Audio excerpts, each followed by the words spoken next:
Shalom, good morning and good afternoon, good evening.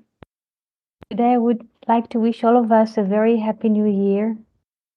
New year has already entered, and today I would like to speak.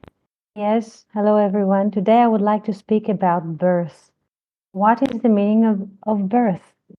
In general, not just of humans, but the appearance of trees, of animals, of birds. Birth is basically turns turns the hidden into appearance. So in a birth, we have the appearance of a body. We have the appearance of space and time. In the birth, there's a unit of space and time arriving, and we have respect for that happening. And usually, what people do is to celebrate the appearance of a new year or the appearance of a new baby, and so 224 everyone. Happy 224. So, what is a birth? There is a body appears in space and time like a candle, and it will be here as long as it is requested to be here, and this body will illuminate, or through this body, the divinity will communicate to us. Is that clear?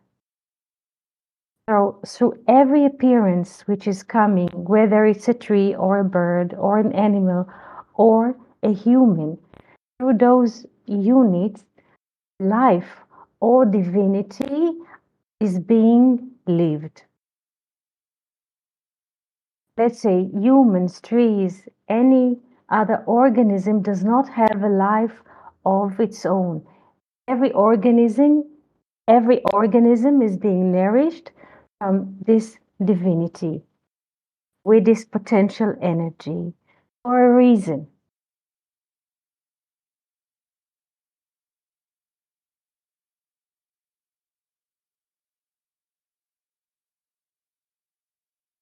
Yes, channels of beings. All of us are channeling the being.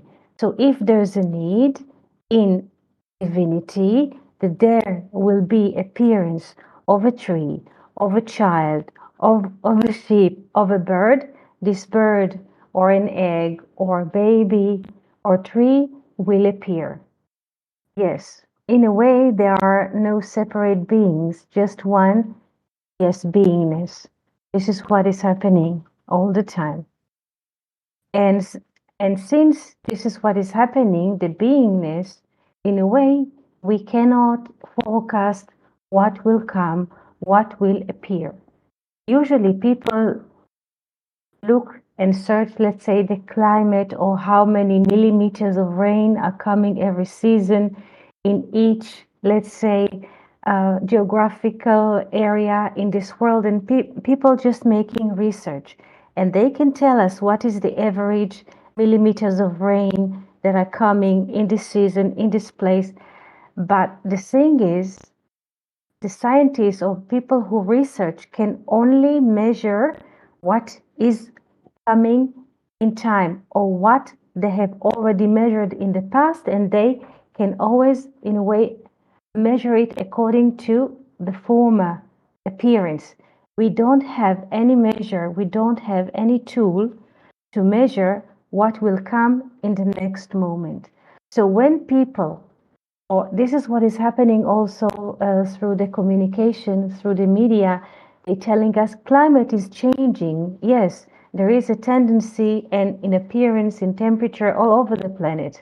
But to which way we are going or what is the aim of this is happening, nobody knows, because nobody can calculate all of these parameters that all of us in those universes are carrying or through which life is happening. So people used to have this sometimes like a bad mood because they read about climate change, and some people become activists. Happy New Year, Pixies. Yes, and people get moody because they read very bad scenarios of what's going to happen, but nobody really knows what is going to happen. Yes?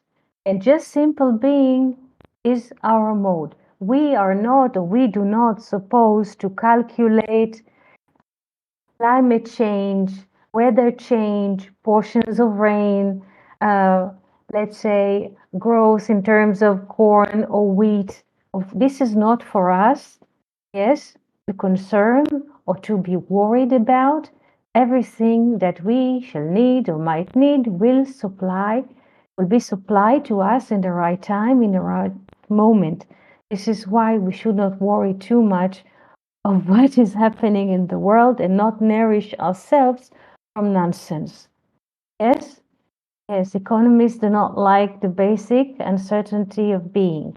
Yes, this is why they like to form everything in graphs, yes, in diagrams, in colors. They always come with a hardcore database with proof, with, so to speak, facts that they count, that they measured, and they want to, in a way, how you say, represent a picture that they see and to push it on us like it's the absolute picture or this is the absolute truth that we shall buy and eat this bait, and in accordingly we shall enslave to their economical system, which basically are brought into the light just to enrich people and their, let's say, business schemes.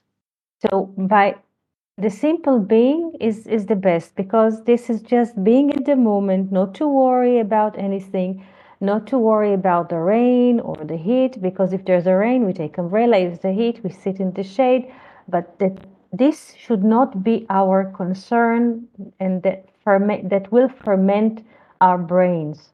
This is no good for the mood and for the health to occupy ourselves with those questions. Yes, Abigail? Just like New Year resolution, we need to be resolved and not just to calculate whatever we want to do in the new year. There's no calculation because every moment there's a new being come to all of us. Yes?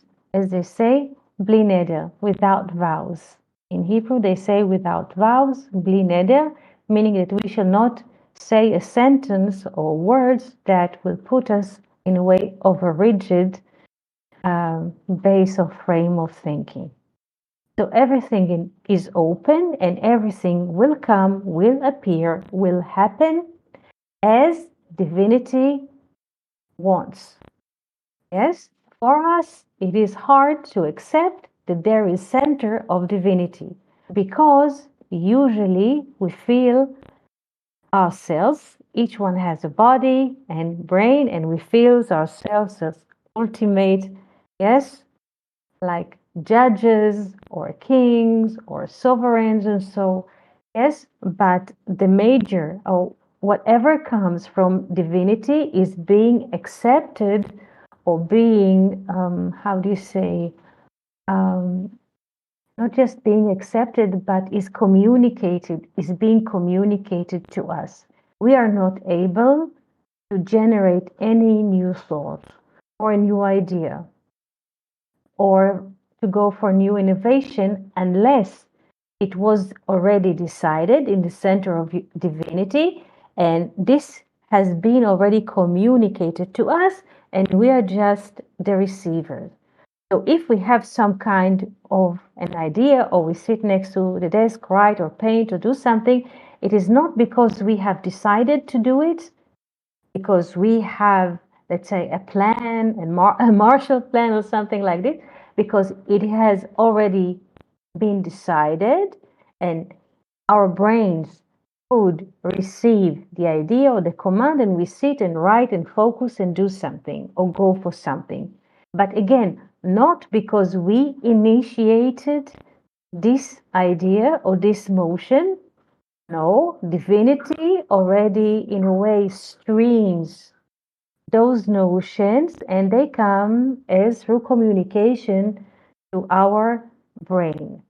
And from the mind, I would say more accurately, because there's an average. Brain is the mechanical part in our head, but there's an average between divinity and us, and this is the mind. So from divinity to the mind, because the mind is like a cloud coming up and down from us, like invisible cloud.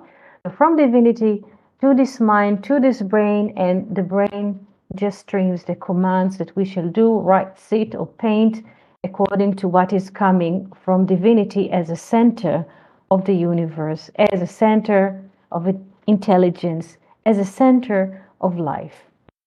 Yes, we're just being receptors, simple receptors.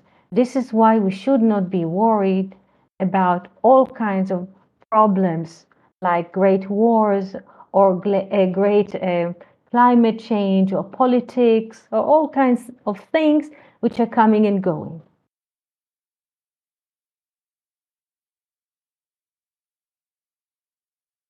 Yes, it is impossible for a person to give up the idea of individual doership, because the whole idea of personhood is based upon it. That's correct. Yes, it is very hard. I tried to speak to people once, and it just could not get it. It is very few people on this planet living now that are familiar with this idea that we don't have any personal doership. Very few people, not even 1%, not even 1 promille, because most of the bodies of human bodies on planet Earth, they have a sense of personal doership. Only few people, and again, they did not decide upon it. They were born already with the software that during the course of their life, or even early, as babies, as toddlers, they had the notion of something else is going on. It's not just the parents, schools, and politics and TV, but it's not for us to decide. Yes, divinity had decided which body, yes, and mind organism will be born with a certain software. And we are just receiving the decision that has been accepted in divinity. Yes, we are just our manifestation of the divinity's plan for each and every one of us. This is quite simple. Therefore, not to worry about anything. Man plans, God loves. Yes, yes, because planning is already happening. Every plan is due to the frame of space and time. And space and time is limited, because space and time never takes into consideration the phenomenon or the hidden or the source. Yes, this is why plans always take into consideration, I would say, only 80%.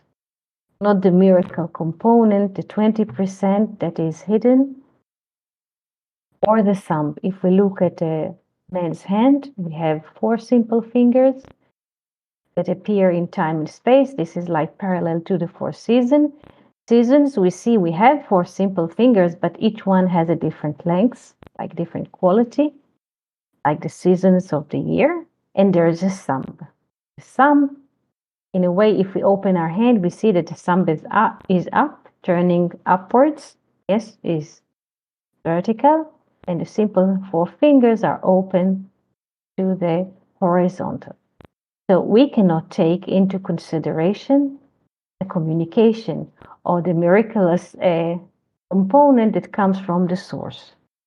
Yes, the 20% that makes the change, that makes us that surprises us. Yes, this is why the Bible says about when Israel left Egypt the following verse: "V'chamushim, v'chamushim." A second, "V'chamushim alu bnei Israel me'eretz Mitzrayim."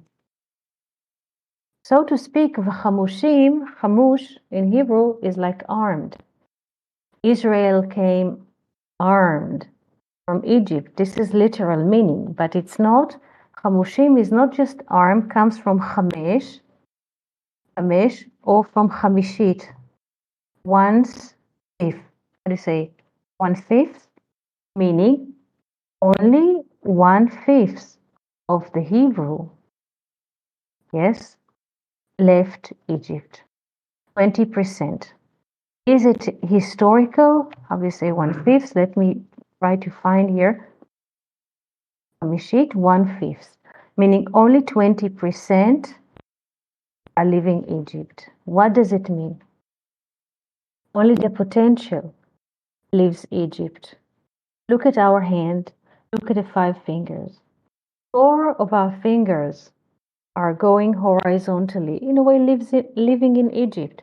Only 20%, which is the sum, which is 1/5, are living space and time and living in a way beyond space and time, or the miraculous realm, or the potential, or the flourishing. Is this verse understood? Why only 20% are descending from Egypt? Not because the Bible writes it, because this is how things work. Yes? Is this understood? Because the Bible does not tell the story of an author. Bible is the book of being, so the Bible only describes what is happening already.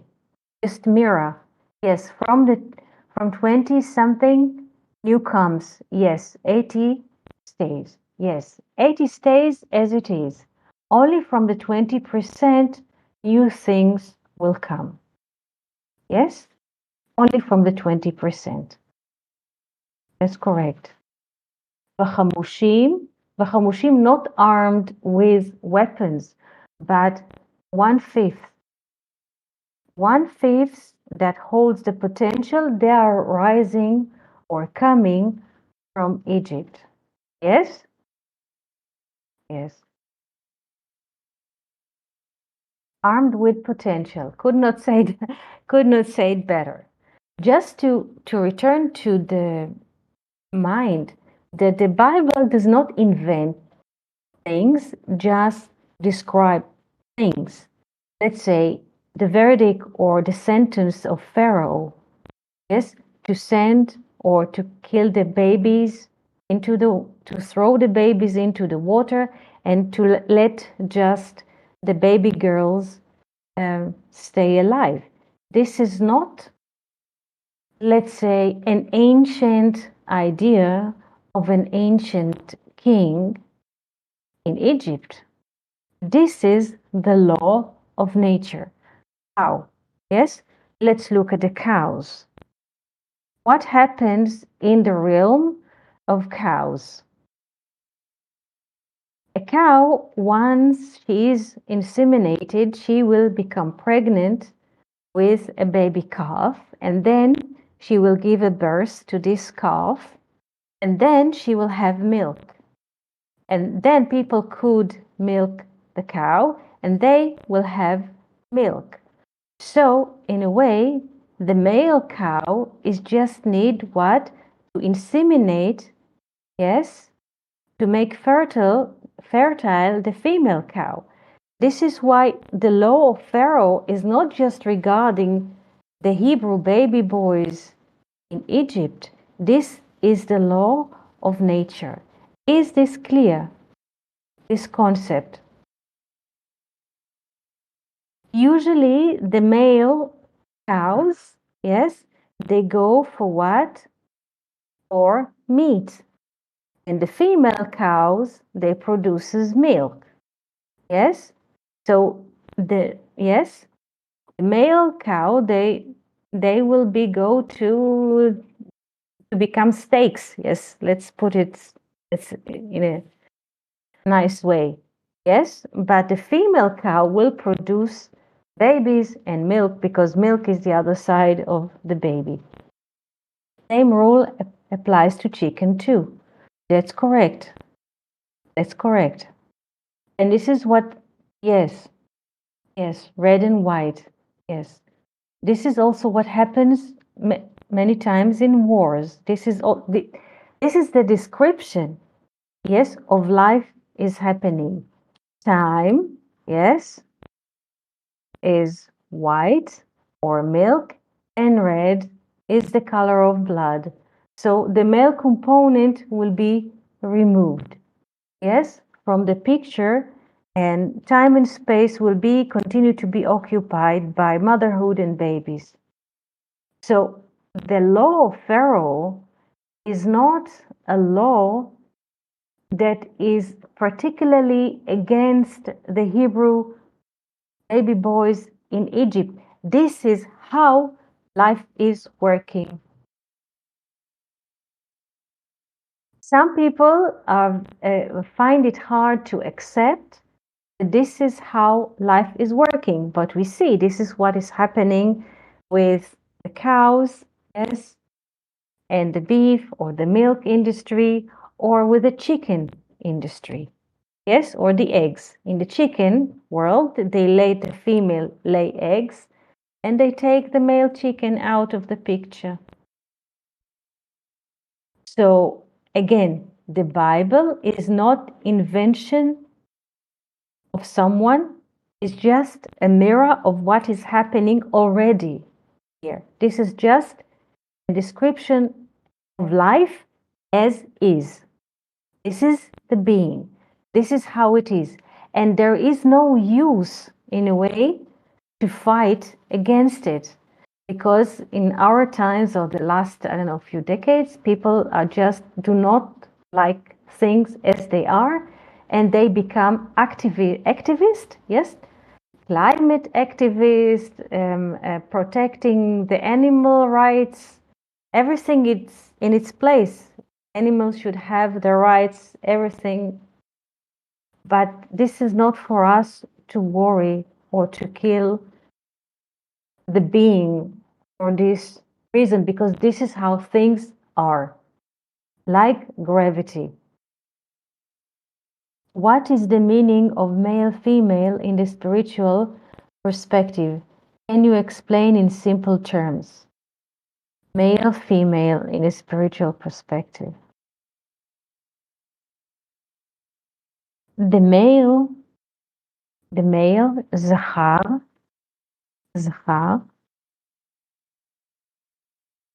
is equivalent to the being.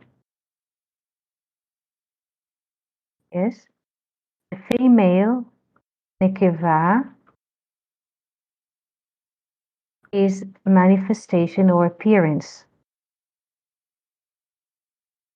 I'm not sure that this is what you are meaning for to from remembering. Yes, yes, yes, yes.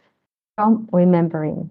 Yes, zachar from zocher, male in Hebrew means yes, zachor. That's correct. That's correct.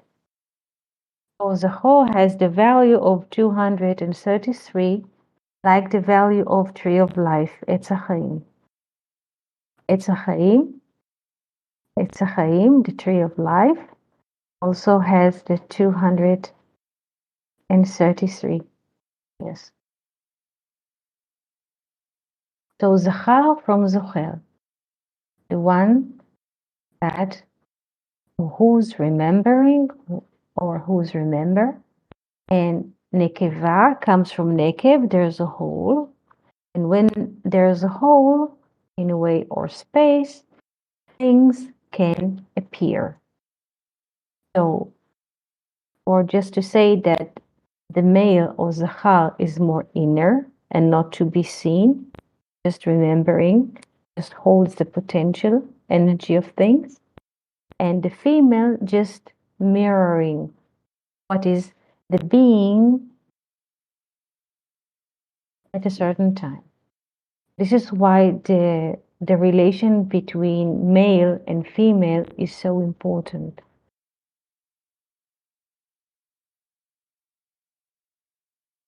So the remembering has to be discarded. The remembering has to be discarded meaning when male and female come together. You mean this is it? When there's appearance? So remembering, no, like in the story of Pharaoh, it has to be killed. Yes, yes. Like in the story of Pharaoh. Yes, yes. The story of Pharaoh is basically killing Abel again. Yes, killing Abel again, killing the remembering, killing the world of the soul. Yes, there's only appearance. What you see is what you get. There's a mother, the cow, there's a calf, and there's milk between them. This is what you see, is what you get. There's nothing beyond it. Yes. And this is basically the core of a lot of diseases, mental diseases. Weinberg also say in his book, very interesting story about Oedipus. Oedipus, the Greek story about Oedipus, who by a prophecy, yes, just what happened to Oedipus is basically to kill the male is to kill the hidden, and there's only relation to the manifestation. In Oedipus story, there's a killing of the father, the hidden, and there's only relation to the revealed, to the mother, to time and space, to the science. There's nothing beyond this, what is appearing. In the story of binding of Isaac, this is quite different because the story of binding of Isaac comes to negate or to establish the civilization from zero. In the story of binding of Isaac, we don't have the structure anymore, father, son, and mother. This is just the family triangle or the family structure. There's only mode of being. Yes?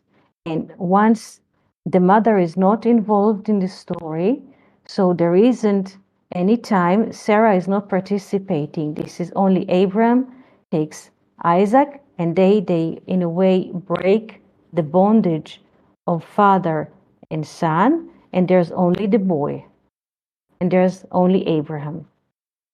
And there is no like and this is basically the binding of Isaac is the foundation of the civilization, because once there's only a boy and there's only a man, yes, then we have, so to speak, a reasonable society without nepotism. This is what is happening in the binding of Isaac. This is an opposite story to what is happening to Oedipus. Yes, Oedipus kills the father and develop quite a, how do you say, sick relation to the mother. Yes, this is interesting because also Philon in his writing relate to this story. How do you destroy the life of civilization? You don't limit the access of the boy to the mother. Let's say in the story of Isaac, when Isaac is 3 years old, there is a feast, yes, in which the feast, in a way, cuts or declare the separation of the toddler from the mother. When Isaac is 3 years old, there is a separation from the mother, and he, in a way, goes to the world of the male, la zachar. Yes, Isaac goes to the world of spirit at the age of 3 years. There is a disconnection from the mother, the disconnection from the manifestation.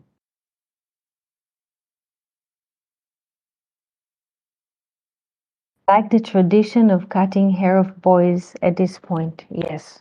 It is the same tradition of cutting the baby's or the toddler's hair. And at the moment, they don't just get a haircut. At the same moment, they also learn to read, yes, and to navigate and to develop their own navigation system in the world, independently of the mother. Yes? When the child is too much close to the mother, especially boys, it's not very healthy. It is not very healthy. And Philon speaks about those two stories in a very open way. Yes? Very, very open way. And he also takes the story of Oedipus and the story of the Persian king and his son, and he shows through those cases how do you destroy societies. Yes? By not separating the boys from the mother at the right junction. Now, any questions that you'd like to ask or things that you'd like to share or to tell, we are open.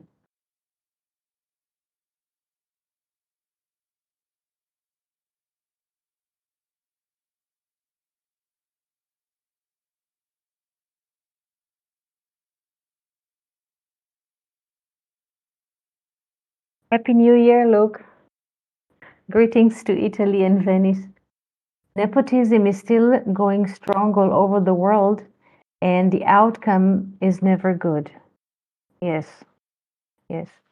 The binding of Isaac is supposed to guarantee all of us, yes, a relation without bias to life and to people.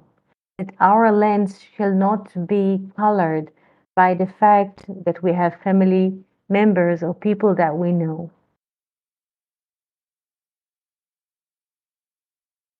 That's correct. That's correct. Nepotism this is how people behave. Yes, this is how people behave all over the place, all over the world. They let their relatives or they organize their relative good conditions and jobs, yes, and all kinds of benefit. Yes, they don't because they are not most of the people. This is now we go back to the 20% who left Egypt. Yes, or see the potential. They just don't see the potential. They just see horizontal. They see whom they know, yes, so to speak, and they want to arrange their life because they believe that also they are the doers, they are the personal doers. And the more they do for their families, for their colleagues, for their neighbors, they are great kings because they think that they do everything. So this is what nepotism does. This is how things are.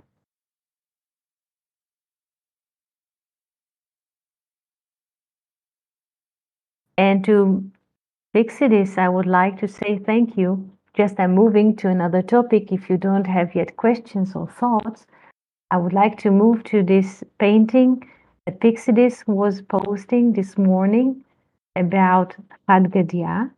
Pixidis was posting a picture under questions, and he was asking what is happening in this picture. You can maybe browse now, maybe later, and see that there is a one scene, yes, of the father, because there is a story about one goat that usually seals the reading of the Haggadah in Passover. The name of the song of the poem is Chad Gadya, one big goat, and starts with the sentence that the father bought a billy goat in 2 coins. Yes, Chad Gadya, that the Zabin Abba, this is in Aramaic, Bitrei Zuzei, within 2 coins, Chad Gadya, one goat. So Bixidis was asking what is happening there. So maybe you could look at it now, maybe later, and see what is your impression from the art. This is the beginning of Cubism. It was painted or made in 1919, almost 100 years ago or 105 years ago. And you can have your impressions. This is a very interesting style.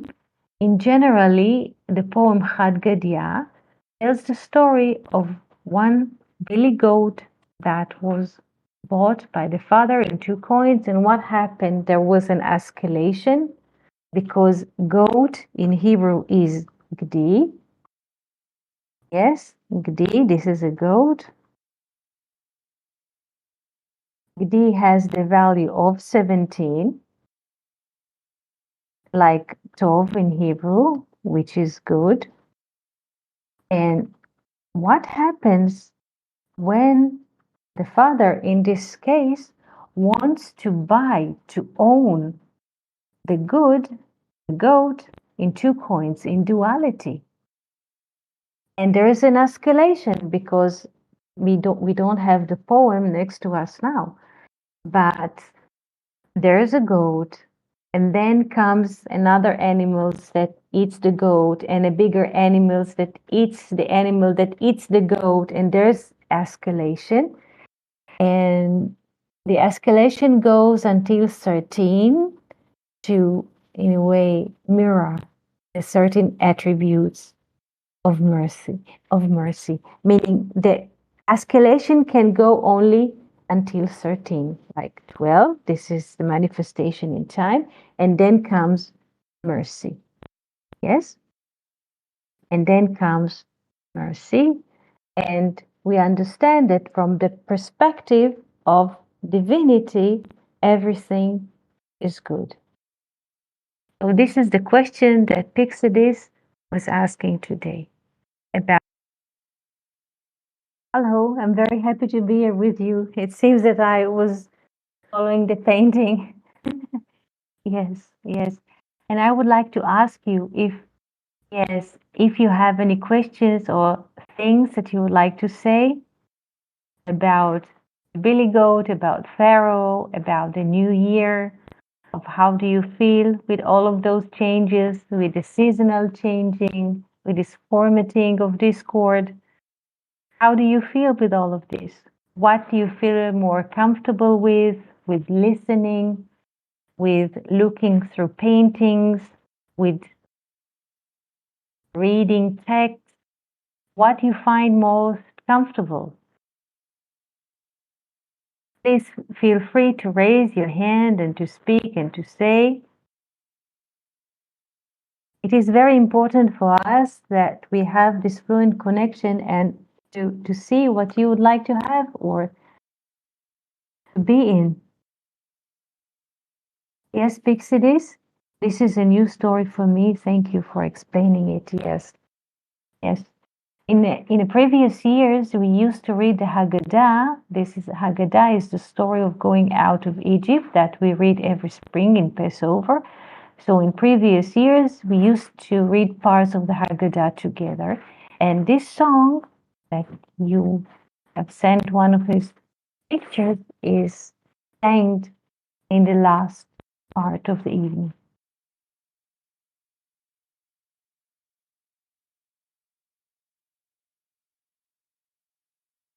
From all of those different branches of communication that we use, to communicate between us, what is your preferable? Podcasts, YouTube streams, virtual lessons, conversation here on Discord. What is your preferable platform, convenient platform? What you would like to see in the future? What speaks to your heart better? Or what you find yourself tuned with in those days, because everything is changing all the time. Yes, Fernando, I'm in a kind of a noisy place now, but I just wish to thank you. I feel that this year will need this place to simple being. Thanks, Fernando. Thank you. Thank you. We would like to hear from you. Maybe not now when you don't have the time to sort what you wish or what you want, but you are most invited to share with us what you would like to see, to hear, um, what you would like to have as as a form of communication between us. Of course, you can use Discord to post paintings, songs, poems, literature, um, pages or reviews, and please feel free to communicate with each other about what you read, what you hear. If you want to ask about the Hebrew letters, about art, because Discord is a platform that is open 24/7 in all dimensions, in voice, in video, yes, in text. So feel free to take your time to reflect and to say, because there are beautiful conversations here.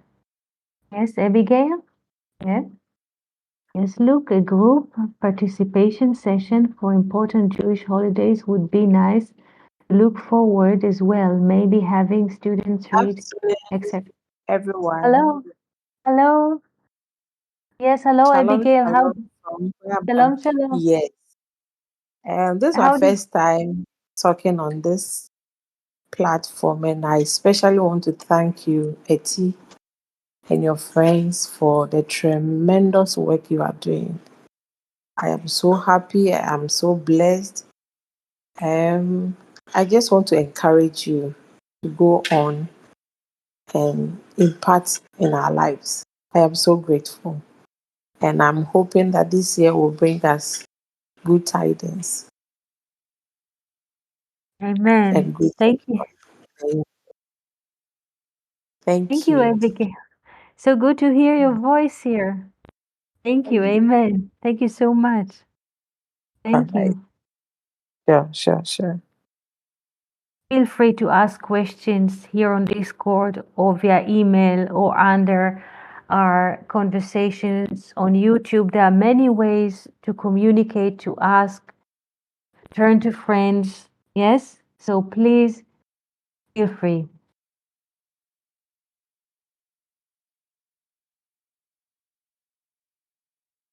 Yes, Luke, I saw that you're writing something. A group participation session for important Jewish holidays would be nice to look forward to as well. Maybe having student read X. Yes, yes, yes. This is a good idea. This is how we used to stream in the former years, but we shall see. No, Andra, this is Tu B'Shvat. This is the holidays for the trees and for the plants and for the yes, yes, for the fruit. Tu B'Shvat, Tu B'Shvat. This is the next coming holiday, Tu B'Shvat. Yes, this is coming soon. Yes, yes, celebrate our green friends. Yes, Tu B'Shvat. This is a celebration for nature. For all trees and plants and flowers and fruit. Yes, to Bishvat, there's a full moon, the full moon of Shvat. In the 11th of January, we shall have a new moon. 11th of January is in 10 days. We shall have a new moon called Shvat, Shvat, from Shehid Bit and from Bit Tov, Tov Bit, Tet Bet. And 2 weeks after the 11th, so 11th plus 14, this is 25th of January. Supposedly, we should have had to celebrate Tu B'Shvat. So maybe we can read text about this tradition that specifically in the most darkest point in the winter, according to the North Hemisphere. This is the dark and cold point. Specifically, there's a holiday that celebrates in the darkness when the trees don't have any leaves or fruit. Specifically, they celebrate the birth of the green forest and the coming spring. So, why not? Why not? So, with this beautiful suggestion, I would like to wish each and every one of you a most beautiful, wonderful, and flourishing year, that all of us continue to live life as simple being, as simple, happiest beings. Thank you so much and shalom, shalom.